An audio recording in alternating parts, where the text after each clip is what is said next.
Hey listeners, welcome to episode 63 of the Untangled Faith Podcast. In today's episode, I have a conversation with a pastor who walked through the experience of facing a false allegation. I wasn't sure how to bring this to you because we worked so hard to help people understand how rare false allegations are. But I think this is a crucial part of the conversation. And if you're a Patreon member, you'll also get a full bonus episode with the executive director of G.R.A.C.E, Godly Response to Abuse in the Christian Environment. Both of these conversations will have you thinking about the next right steps for you in your own community.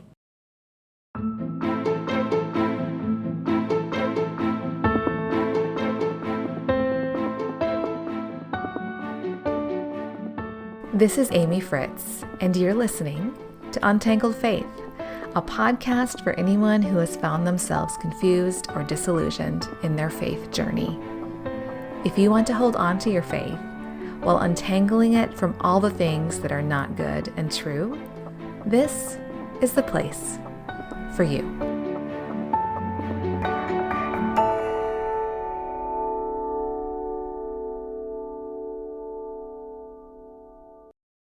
Many of my listeners are well aware of the fact that false allegations of abuse are rare. The statistics bear this out. There are numerous reasons for this, and I'm grateful for those who have done the work to help educate the public on this. But that doesn't change the fact that there are allegations that end up being false. How do we grapple with this as people who want allegations to be taken seriously, but also want to show that we care deeply about the truth? We're going to talk about that in today's episode. My friend and fellow podcaster, Markus Watson, joins me today to talk about his experience with being falsely accused. Markus Watson is a Presbyterian pastor, and he'll tell you that there was a time when he thought he would never be a pastor again. About 7.5 years into his time at a church in San Diego, and 2 weeks into a sabbatical, he received a call from his executive presbyter. And he said, "Hey, Markus, I'd like to meet with you this weekend." And I said, "Oh, well, I'm actually going to be out of town. We can do it next week." And we went back and forth a little bit. Finally, I said, "Listen, I'm on sabbatical. I'm going to go visit my brother and some friends." He said, Can you not? Can you just cancel that or reschedule?" I'm like, "No, I can't." I'm like, "This is weird." Eventually, I agreed to meet with him on that Sunday, which was Mother's Day. And what I found out later was that he had gone to my wife's work. So this is where the unhealth started right from the beginning. He went to my wife's work without ever contacting me and asked her if I would be available this weekend. So he kind of wanted to pin me down. And my wife, her reaction was, "Is Markus getting fired? Or, is he losing his job?" And he said, "Well, I don't know." And of course, she started crying. I didn't know this, that when he called me, we met with him, and he and another person came to our house and basically said to us that someone has accused you of having a problem with pornography. Due to the pervasive nature of pornography, Markus had already taken steps to make sure that he had accountability in regard to this issue. He had someone he was accountable to, and he had accountability software installed on all of his devices. Another pastor in our presbytery was and still is my accountability partner. So anyway, so I said, "Oh, well, what do you need to do?" And he said, "We need to do a forensic analysis on your laptop." So I said, "Do you want it right now?" He said, "That'd be good." I didn't want to look like I was hiding anything because I had nothing to hide. Right. And so I gave it to him, and he took it. He said it would take about two or 3 days. It ended up taking a lot longer. It took about 3 weeks. After about 3 weeks, he called me again, and he said, "Well, Markus, the forensic analysis is complete. I can't give it to you now. I can't give you your laptop because it's now a potential criminal investigation." And I couldn't imagine what what would have sparked that. And of course, I think child pornography, right? But I know I've never looked at that, right? There's no way that that's on there. Then I'm thinking bomb making instructions. I don't know, does somehow that get onto my computer? You know what? So I'm trying to think of all the things that could possibly have turned this into a criminal investigation. He couldn't give me any information. And that just sort of led into a really dark time for me. Yeah. That was maybe about 5 weeks into my sabbatical. It was a 12-week sabbatical, so almost halfway through. And so the rest of my sabbatical was just this really dark, heavy, shadowy experience. Thankfully, I did have a good friend who was very supportive. And that's one of the things I've learned, is that it's so important to have people who support you. And the same guy who's my accountability partner, still a great friend. And he's a pastor in our presbytery. He really went to bat for me. And he went to bat for me in ways that I couldn't go to bat for myself. He and another pastor in our presbytery met with our executive presbyter and said, "Why are you doing this?" In the Presbyterian Church, there's a specific process for handling accusations like this. Markus joked that Presbyterians have processes for everything. One of the problems here was that no one was following this process. So from what I discovered is this person who was making these allegations didn't want to make formal allegations. The executive presbyter felt like, okay, well, I need to do something with this accusation. And so he made up a process. What should have happened was there should have been allegations filed with the presbytery. An investigative committee would have been formed. They would have investigated the nature of the, not just the nature of the allegations, but whether or not they were true. And then if they discovered that they were true, then they would have begun a trial. There would have been a trial, essentially, an ecclesiastical trial, church trial. Yeah, and then it would have been determined, okay, well, should Markus be a pastor? Not anymore. He wasn't following that process at all. And that process is designed to have protections for everyone involved, the accuser and the accused, right? Mm-hmm. And so I was just sort of completely in the dark about everything, other than what my friend Kevin was kind of letting me know that he was discovering along the way. At a certain point, friends recommended that Markus get a lawyer. I went and I met with her, this attorney, and told her all about what was happening up until that point. And she started painting this really sort of bleak picture of what might happen. And she told me right up front, if you're guilty of this, I'm not going to represent you. I don't. So she said, if they want to, arrest you, they're going to show up at 4 a.m. They're going to bang on your door. They're going to take you in. And, that's kind of how it works. And I was just like, oh my gosh. And just envisioning all these horrible things, that could happen. And after about an hour or so of me telling her what was going on and her painting this really bleak picture, she said, well, I can tell you're not guilty. And I said, oh, how can you tell? And she said, well, you're not asking the right questions. If you were guilty, you'd be asking questions like, what's our defense going to be? How much time am I looking at? And you're just asking about how you can get your laptop back. And so that was like this moment of grace for me. There were some other moments of grace. Another one was after having been with my friend who was really supporting me. And he was like a pastoral presence to me in a way. He would text me every other day or call me, how you doing today? He'd take me out for dinner or drinks or whatever, every now and then, and just super supportive. And I was driving home from one of those times out with him, and I was just sort of talking to God. I said, Lord, why is he doing this? He doesn't have to do this. I mean, that's a lot of energy and time for him. And he's got kids and he doesn't have to do this. And it just sort of occurred to me in that moment that I realized, oh, I feel like I don't deserve this. Just personally, not because I did anything wrong, but just as a human being, I realized I feel like I don't deserve to be cared for and loved. So the next day I was at the beach. I just spent 3 hours probably just telling myself, I deserve to be loved. I deserve to be loved. I deserve, and by deserve, I deserve to be loved by people, and I deserve to be loved by God. Not because I've earned it, but because I'm worthy of it, right? A human being created in the image of God. I don't deserve it more or less than anyone else, but I deserve it. I'm worthy of it. And so I just had to undo this message that I've been telling myself, every time I grew up, evangelical, and when you sin, you say, oh, Lord, I'm not worthy, And so I'd say, Lord, please forgive me. I don't deserve your love, right? And so I had to undo that message that I've been telling myself for 30 years, that I don't deserve God's love. And so that was like a moment of grace. And then there was another one that was really kind of the most important one for me. I spent a lot of time in silence and solitude. It was kind of a blessing that I was on sabbatical because I didn't have to do my work, and I could just sort of, it was pros and cons to that. One of the blessings was that I had a lot of time just to be with God. And so I was sitting on my patio in the morning and spending some time in one of the Psalms of Lament. Just sort of being with God. And I spent a lot of time in the Psalms of Lament. I mean, all of a sudden I'm like, oh, I get it, Lord. I get it when David said, destroy my enemies or whatever. I'm like, I kind of feel like that right now. Yeah. So anyway, after one of these times in one of those scriptures, I just sort of sitting there, and I just started thinking about all the stuff that could happen, right? If it looks like I'm guilty of this, what might happen? And I thought, man, I could lose my job. And I thought I could lose my ordination. I could lose my reputation. That was kind of the hardest one of those, to think that people would think this thing about me that wasn't true. Yeah. I could lose my family, I thought, not that I don't think I would have, my mind was going into all these dark places. And I thought, boy, I could become a registered sex offender. And everywhere I go, people would believe this thing about me that was not true, right? And then I thought I could go to prison if it looks like I'm guilty of whatever it is.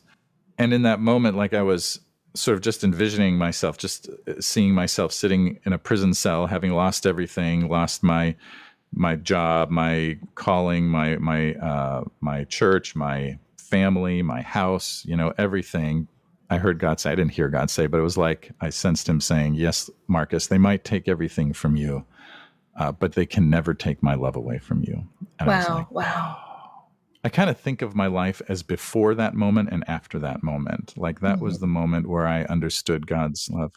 And I'm grateful I didn't actually have to experience those things, and I know some people do, but that was the moment where it's like I understood God's love in a whole new way. I always believed in God's unconditional love, right? But all of a sudden I got it in a way that I'd never gotten it before. This is one of those worst nightmare scenarios that you don't even know to imagine as a worst case scenario. It was one of those things where it's like, I can't believe this is happening to me, right? And that this could happen to me. These things that I'm imagining could happen to me. I had never been in a place where I could even imagine those kinds of things happening. So after that, my lawyer found out for me. She was fantastic. She never charged me anything. I'm so grateful. She said, if I ever have to, go sit with an interrogator or something, then I'll bill you. But for now, I just want to get you some justice. And so I was really grateful for that. It was a gift. She's the one who found out for me that the authorities who had my laptop was the FBI. About a week or so before I was set to go back to work, I contacted our executive presbyter and I said to him, hey, I'm going back to work next week. I don't know if I'm going to get my laptop back, but I at least need some of my work documents. Can you get those for me? And he said, yeah, let me see what I can do. So he did, and he got them on a little, flash drive, and I met up with him and he handed them to me and he said, hey, just off the record, I wanted to let you know that they said they haven't really found anything. And my response was very stoic. I remember. I don't remember exactly what I said. I just said, oh, okay. But I think inside I was just thinking, of course they didn't, right? That's not a surprise. It's not like I didn't go, whew, they didn't find it. They just didn't find anything because there was nothing there. Literally, maybe it was a week, half a week later, he emailed me and he said, hey, I have your laptop in my office. You can come get it if you want to. And so I was like, oh, okay, well, that's great news. And so I contacted my lawyer, though. I said, do you have any suggestions? She said, actually, he should not be contacting you. And she was kind of upset about this because there's like this live investigation happening. She said, you and he should not be in contact with each other. Oh, okay. Yeah. So anyway, she said, tell him that he can drop it off at my office and you can get it from me. So I told him, I emailed him. I said, due to the nature of the investigation, blah, blah, blah. He emailed me back 4 words and he just said, Marcus, what investigation? And then signed his name. And I was just like, what?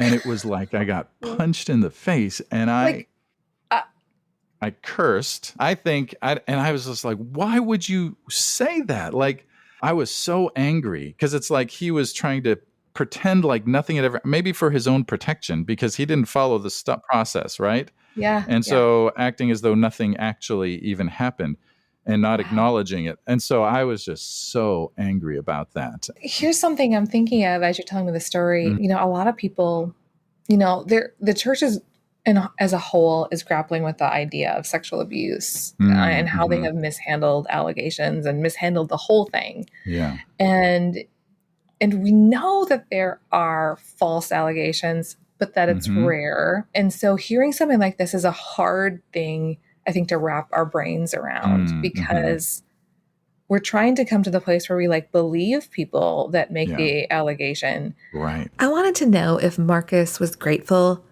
that after the allegation, there was an investigation. How is that a good thing? There were 2 investigations. The first one was not handled well because it was just sort of a made-up process. Like one of the things I learned, sometimes I'm really annoyed at our Book of Order. That's our, Constitution. And because it's got all these rules and regulations that you have to follow. But after this, I have gained a great appreciation for the Book of Order.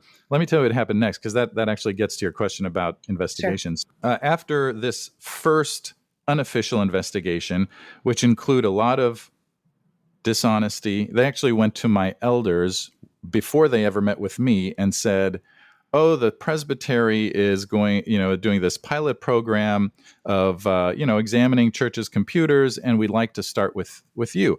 That was just a pretense to get their hands on my laptop. And so the elders and my church, and I was not there, someone else was, they're like, oh yeah, sure, okay. So they agreed to it. So that way they had the session's approval to get my laptop, which was owned by the church. Right? Yeah. There's just dishonesty in it right from the beginning.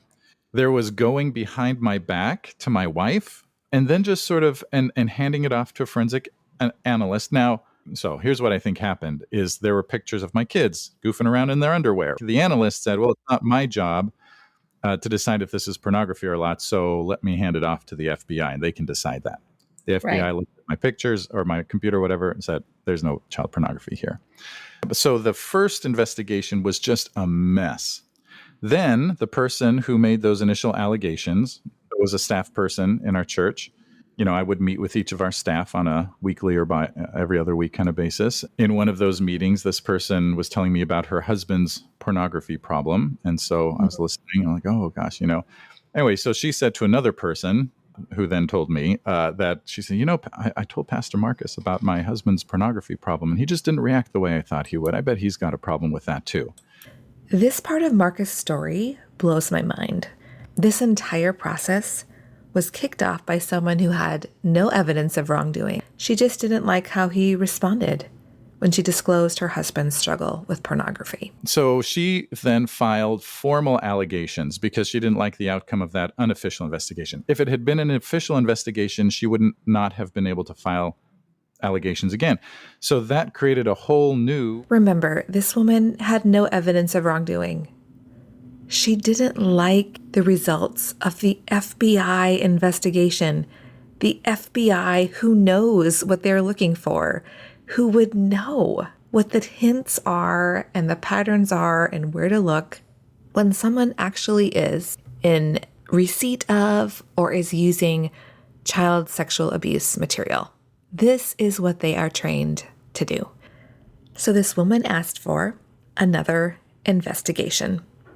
And at first I was like, oh my gosh, I cannot believe this is happening again. I mean, we just got through this, right? Yeah. I just got my laptop back, and now they're going to investigate again. Someone from the Presbytery office literally came to me. I was in a meeting and handed me an envelope stating the allegations that are being, and the allegations themselves were not super specific, but I'm like, oh my gosh. And I'm thinking through all the things that could possibly have led to that kind of an allegation. But that first day was really dark. But by the end of it, I had kind of calmed down, and I thought, you know what, Lord, you got me through this first investigation. You'll get me through this second investigation too. Here's the process, right? And this is a healthy, good process. I was called before a panel of 3 people, a pastor, an elder, and the stated clerk of our presbytery. It was their job to determine whether or not I should be put on administrative leave. The pastor was actually a former attorney. The other one was a psychologist. And anyway, so really good, solid people. They questioned me. Anyway, so they left the room after we had talked. They explained what was going on and asked me if I had anything to say. Came back in and they said, well, we're not going to put you on administrative leave. And then he kind of explained to me, and it was all written out, that the allegations were not actually based on any knowledge that the accuser had. They had no knowledge of any misconduct. It was all sort of speculation. The argument was, well, since his laptop was handed off to the FBI, then there must be something illegal on his laptop, and it's probably child pornography, right? So that was how the allegation was made. But there was no, I have experienced this, or I have seen this, or it was all speculation. So they saw that, and I was really grateful for that. And so then for the next 3 months, an investigative committee was formed, which is made up of pastors and elders in our presbytery.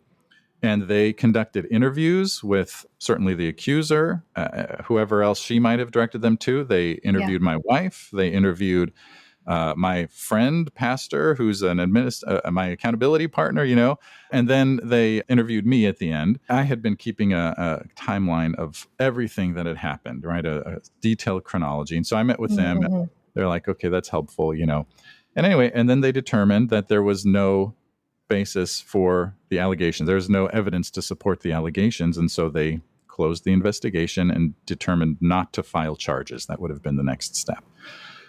And so I was like, oh, okay, good. Thank you, Lord. And so to answer your question about investigations, that's what I needed, right? I needed that investigation to exonerate me. The first one kind of exonerated me, but it wasn't the process. I actually said to our stated clerk at the time, who was part of this unofficial investigation, I think she was sort of swept along in it. So we have executive presbyter and stated clerk. Those are the top two positions.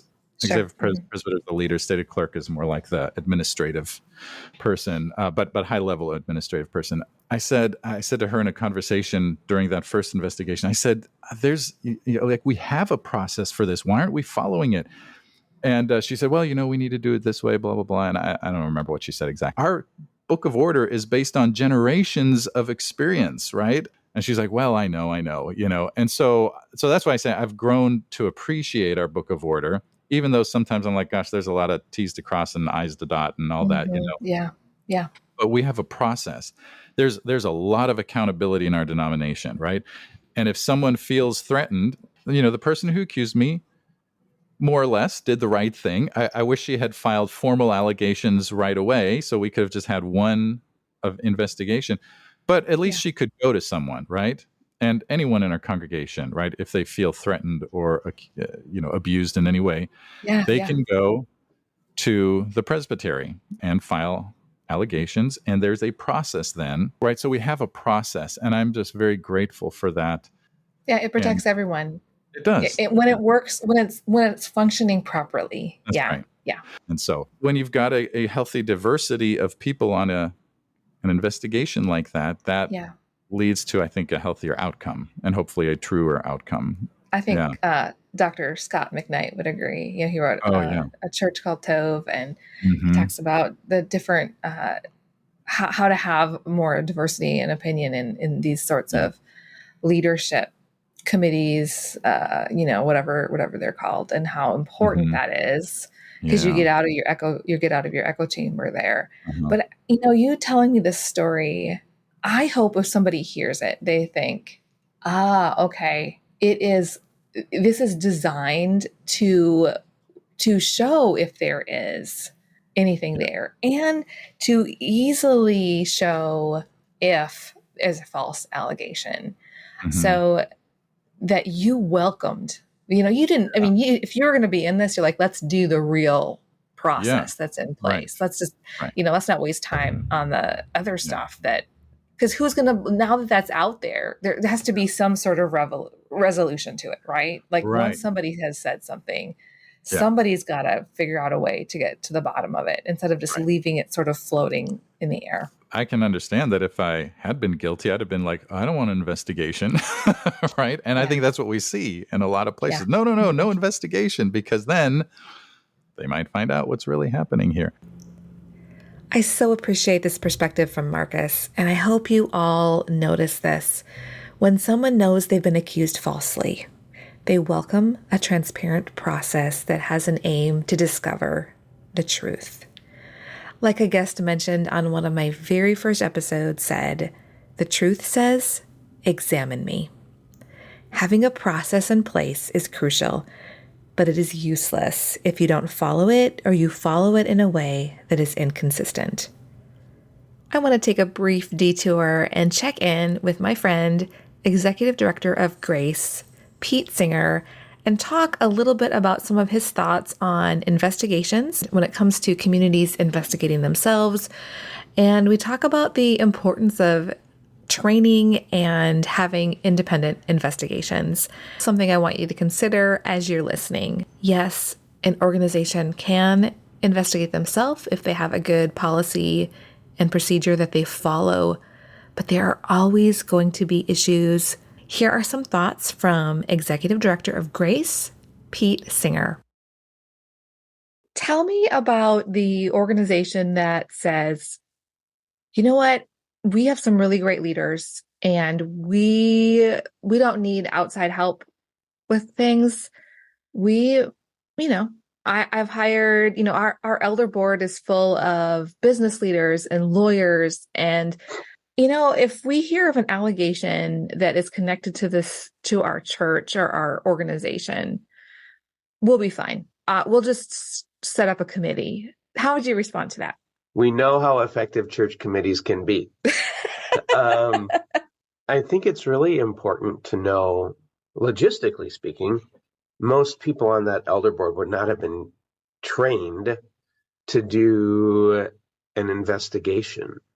I don't know for sure, what type of misconduct that particular church might be dealing with. Would they be dealing with an allegation of sexual misconduct towards a minor? Would they be dealing with an allegation of clergy sexual abuse? Would they be dealing with an allegation of sexual harassment? Would they be dealing with how did leadership respond to a peer-on-peer situation? What would they be looking at, and what makes them think that they have the training and the experience to understand the dynamics of the theology of power? Yeah. The psychology of power, the ins and outs of child development, of brain development, the neuroscience, the different things that research shows us about both behavior of perpetrators and behavior of people who have been abused, who've been the subject of misconduct, to know that I'm not looking just for one set of behaviors. Yeah. Because there is no one set of behaviors, but to have the knowledge and the expertise to look for something broader, to recognize that it's going to be contextualized, that it's going to be nuanced. It's really important that we not investigate matters ourselves, in part because of that skill issue. But I'll also tell you, I go to a church, and if there were an allegation that came up in my church, there's no way I'd be involved in investigating it. Even though you know a lot about investigations. Yeah. I'm the executive director of G.R.A.C.E. I've been involved in a couple. Yeah.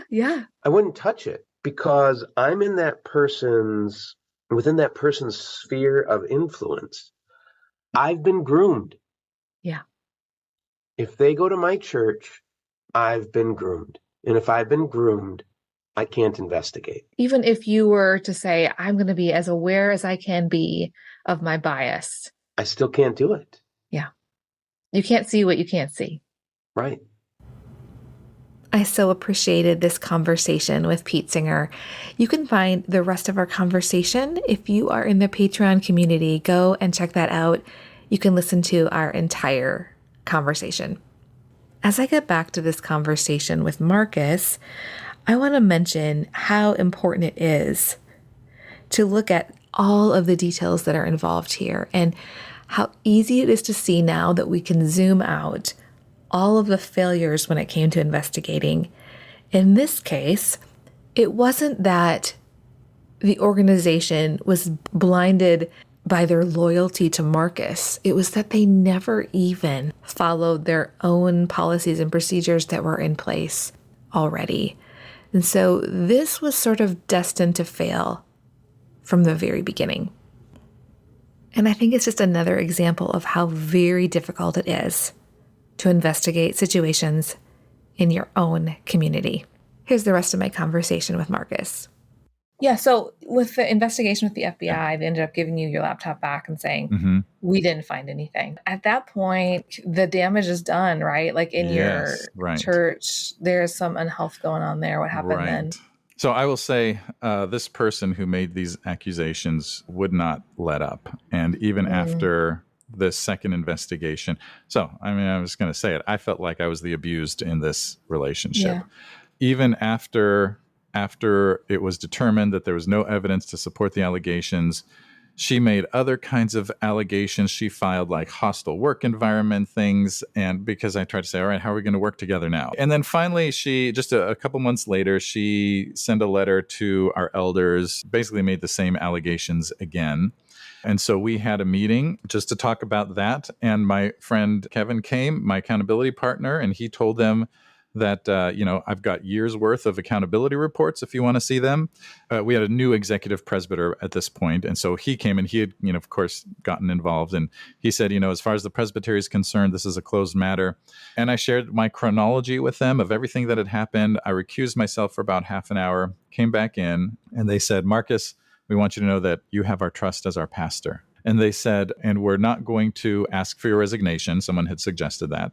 And we're also going to brace for a potential lawsuit from this person, who's been making these allegations. And so, and that ended as well as I could have hoped in that meeting. The congregation as a whole, I don't know how much they knew. It wasn't totally widespread yet. But after that meeting, one of the elders, for whatever reason, decided to believe the allegations and started calling people in the church saying Pastor Markus is into child pornography. The more I listen to this story from Markus, the more I keep seeing what a failure of leadership has happened at this church. I'm going to need somebody with an understanding of Presbyterian polity to explain to me why this elder was allowed to spread these unsubstantiated rumors. I didn't know that for about 2 weeks after that meeting. And when I found out, I was like, well, I think that's it. I'm done here. Yeah. That is so unfortunate that elder did that. I mean, and you probably had grounds to fight that. But at that point, how much energy you'd already invested it in. I mean, that's right. And to be like, man, and to put yourself and your family and everybody else through. It's interesting to me that as the truth came out, the biggest problem here had to do with the health of the church and the way that they responded to and processed events and how they communicated the truth to their congregation. And that, in the end, is what ended up being the thing that pushed out Markus. This conversation about false allegations has been tricky. In this case, as I listened to Markus lay out his situation, it seemed so clear that there was nothing to the accusations against him. But we only know this because there was an investigation. Here's something I've seen as a pattern with false allegations, especially as it relates to sexual misconduct or abuse. These accusations, the false accusations, fall apart very quickly when faced with scrutiny. Either the accusation is retracted very quickly, or it's shown that there was no corroborating evidence. Those making false accusations often do not want to go through the turmoil involved in an investigative process. Here's something else that seems to be a consistent pattern. Innocent people who are accused of wrongdoing often ask for scrutiny. They ask for someone to look for the truth. I've heard the fears of those who are thinking about loved ones and wonder what would happen if those loved ones were accused of harming someone. Here's my reassurance. If your loved one is accused and they're innocent, scrutiny will only show their character more clearly. People of integrity may face an accusation, but it's not common that it will hold up. The best defense is a life of consistent, good character. Yeah, I was ready to be done. So we had our annual congregational meeting like a few weeks after that, and that's where someone made the motion to dissolve the relationship. That's kind of our language with me. And it passed by a margin of 2 votes. So it was not a unanimous decision by any means. I think some people, even those who voted for my leaving, maybe even thought, I don't really know what happened, but let's play it safe and let's get a new pastor. Yeah, or let's be done with the drama of it all, and we want to be able to move on. How could we move on? Yeah, by that point, it didn't break my heart when that happened. I had already been through a year of just horrible awfulness, and so I was just like, ugh, I'm done. Thank you. And what's really, really amazing, right? Here's God's faithfulness. The very next day, I was on a flight to Little Rock, Arkansas for a week-long pastor's retreat that had been on my calendar for 6 months already. Wow. And when I got there, I was not the only pastor who had been voted out of their congregation that same Sunday. That was a Wow. very healing time, just a good to get away and be there. What's surprising to me is that you could have been like, I don't want to be a pastor ever again. But like here, September 2022, you're an interim pastor right now. Yeah. So that was my first reaction was, I don't ever want to be a pastor again. And it took a while for me to get there. When I thought about becoming a pastor again, it felt like the metaphor that came to mind was, it was like throwing myself into a snake pit. So I was like, no way. And my parents, when they found out what happened, they're like, do you think you'll be a pastor again? I'm like, no, I don't think so. I think I'm done with that. I'll find other stuff to do. So I ended up working for a nonprofit for about 2 years. A friend of mine who knew what had happened, and he had started this nonprofit working with pastors, kind of coaching and leading and anyway, training. And so I worked for Flourish San Diego for about 2 years, and it was a great experience. It was so good for me, very healing to not be in charge, right? To not be the guy at the top. It was so good to have someone else leading me. During that same time, I started guest preaching. Interestingly, the guy who was the pastor at the church where I'm the interim pastor now was the first one to say, hey, I'm looking for a guest preacher on that date. Would you be available? My gut instinct was to say no. I didn't say that. But I did. It was in an email. I talked to my wife, and she said, "I think you should do it. I think you should just get right back into it." Yeah, it's like get right back up again. Otherwise, you're not going to ever. That's you wait right. too long. And I'm so glad I did. And I found out that I really loved guest preaching because you know what? You can show up, you can give your sermon, and then you can go home. And if they don't like it, who cares? Even the role of interim pastor is really a special position to hold too, where that you are there for a short period of time. People are going through a change. It's an uncertain time for the congregation. And you get a chance to just be a pastor, and not worry about being pastor CEO, pastor vision caster, pastor. And I'm not trying to impress anyone, right? I'm not trying to show people, how great, or to build the church, or I want you to be who you are and help you be the best you that you can be for your next pastor. That's my job, right? And just kind of figure out who you are and who you need. While I was at Flourish, I was guest preaching, and I started guest preaching at this tiny little church about 2 hours from where I live. Still part of our San Diego Presbytery, but there are only 2 churches, Presbyterian churches, in the Imperial Valley, which is 2 hours away. Very agricultural, rural, tiny little church in a tiny town of 2,000 people. I started to really enjoy these people. Just this little country church, 30 or 40 people on a good Sunday. And I preached there probably about 25 times over the course of 1 year, so about once or twice a month. And then when I announced that I was going to be leaving Flourish, they said, would you consider being our interim pastor? And I was like, oh, well, let me consider it. And we kind of had to figure out how that would work because it was so far away. I wasn't going to move there, and it was part-time. And we figured out I'll come Sunday morning and stay until Monday night, and I'll be in a hotel overnight, and so I'll be all in for those 2 days, and then I'll work on my sermon at home and all that, and take phone calls, whatever. But that worked really well because I needed clear boundaries in whatever church I was going to be in. I mean, we had built-in boundaries. There were mountains between us. And if something happened, they can't be like, hey, Pastor Markus, can you come to the church real quick? That worked for me. And the other great thing is that they were so good to me, loving and kind. And I really grew to love them. And I started thinking of them truly as my friends, And so when I left there after about almost 4 years, and the only reason I left there was because I was like, I think I'm in a comfort zone now and I need to step beyond that. Someone said, hey, apply to this new church. I wasn't going to take it at first because I loved where I was, but then it felt like, okay, that's the right thing. Now, my calling, it feels like now, is not to be the pastor of a church, but just to help churches, right? I just want to help churches. That's why I have a podcast. That's why I have a book, to help churches. I do a little bit of coaching, right? And it could change, but that's what I feel like my calling is now. I just want to help churches. And the experience that I had, I feel like gives me a clearer sense of when there's unhealth. And I'm less afraid to name it. Like there's, pastors can be people pleasers for sure.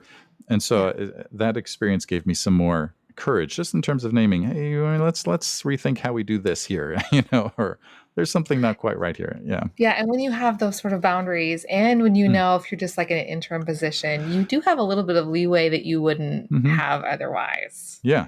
Yeah. There's less politics involved. You know that this Yeah. is your time. That's right. It's going to end. Yeah. And this is your role right now. I think it really is a miracle. It sounds like overstating it, that you are working in ministry still.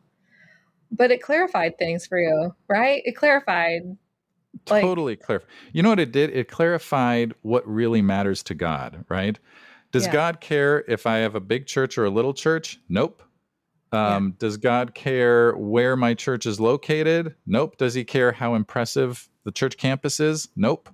All he cares about is, are we fulfilling God's mission in the world, which is to bring his healing and wholeness to the world, right? Yeah, which includes salvation, but also restoration of relationships and healing of bodies and of economies, right? All of this is part of the mission of God. And so it clarified for me that my job is not to get my church to be bigger. My job is to help my church first know that they are God's beloved. And then secondly, be the kind of people who help others know that they are God's beloved. I am so grateful to Markus for his willingness to be on the podcast. Markus and I kept talking for some bonus audio for the Patreon community. And I also have the full 51-minute conversation with Pete Singer, the executive director of G.R.A.C.E, that will be shared with the Patreon community as well. Don't forget to check that out at patreon.com/untangledfaith. Thanks so much for listening. I wanted to remind you that we're in the middle of the Share the Show campaign, and I would love for you to participate. All you have to do is share an episode with a friend, or leave a review, or post about it on social media. You can do one or all of these things, and then let me know. It's super simple. I'll leave a link for you to let me know in the show notes, and it will be on the Untangled Faith webpage at untangledfaithpodcast.com/share the show. That's untangledfaithpodcast.com/share the show. If you click that link to let me know that you shared the show, you will be entered in a drawing for one of two $50 Amazon gift cards. I'll be doing that drawing on December 10th, so make sure that your name is sent in to me by the end of the day on December 9th, 2022. This is also a great time to join the Patreon community if you haven't. Patreon members get access to bonus audio, live streams, and replays of past live streams, and other benefits. It's the main way this podcast is made possible. Check it out at patreon.com/untangledfaith. That's patreon.com/untangledfaith. I'd love to keep this conversation going over on Twitter or Instagram or through the Facebook page. I'm Untangled Faith on Instagram and Facebook, and Faith Untangled on Twitter. You can find the show notes at untangledfaithpodcast.com. For more information about supporting the show, check out patreon.com/untangledfaith. The Untangled Faith Podcast is hosted and edited by me, Amy Fritz. A special thanks to my Patreon supporters. This podcast is made possible by their support. I also want to give a shout out to the producer level supporters, Michelle Pionic, Phil and Susan Perdue, and Pam Forsyth. Thank you guys. I'll see you next week.